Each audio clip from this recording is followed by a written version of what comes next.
Sasa nizungumzie jambo moja ambalo limekuwa likitrend. Madereva wametoka Tanzania, wamepelekwa Qatar, wamewekwa kwenye gari, wanaangalia wafanye nini. Ola, kwa sababu magari yako siku hizi tunaita mechatronic. Vitu vingi vya kubonyeza tu siku hizi, hata handbrake siku hizi unabonyeza tu, sio ile kuvuta char.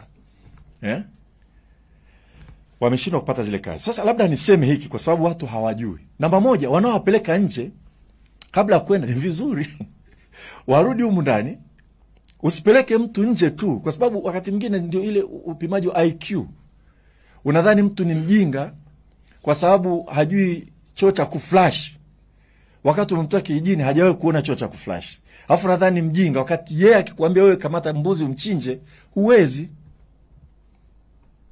Kwa hizi knowledge zinatokana na environment. Environment yetu hapa magari mengi ni hayo tuliokuwa nayo. Wanaowapeleka nje wana wajibu wa kusurvey kwamba mahitaji ya kule sasa hivi ni yepi. Tofauti na mahitaji ya magari yetu yaliyoko hapa yanaenda mpaka Kongo. Aina ya magari yaliyoko hapa Tanzania yanaenda Kongo ni namna gani? Madereva wetu wanajifunza nini? Hasa ukienda nchi nyingine kama Qatar, ni vizuri kwanza ukaangalie, usiwachukue watu tu kawakimbiza kule afu akaenda kupimwa. That's very important for us. Kwa sababu mambo mengi ni muktadha. Lakini pili, ni kweli tuna haja ya kuwafundisha yote, hata yale magari ambayo bado hayajaanza kuingia nchi. Ingawaje mtu atasema unanifundisha kitu ambacho ni relevant ili niende nacho wapi. Lakini sisi tulishatoa maelekezo, nadhani miaka miwili iliyopita. Arusha Technical College ingie makubaliano na makampuni ya magari. Kwa sababu kule tunafundisha mafundi magari.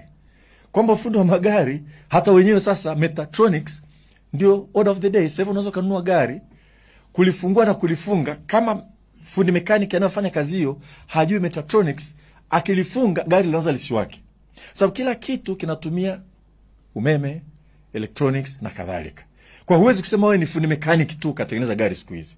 Haya ya kisasa haya.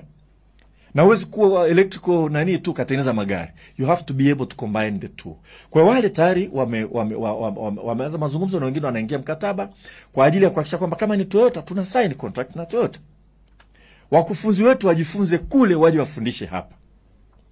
Kama ni Ford Rangers unajifunza kwa Ford Rangers. Kama ni magari yote. Kwa hilo tumeanza na Arusha Technical College na tulishawaagiza VETA wafanye hivyo hivyo. Na baadaye tuhakikishe kwamba tunakuwa na modo ya magari ya kufundishia. Lakini bado magari mengi ya kwetu ni mechanical. Kwa watu wengi wanaenda kujifunza magari sasa hivi, ukimwambia kwamba nenda ujifunze na GPS nini atakwambia lakini mimi ninachohitaji kujua kwenda barabarani tu. Lakini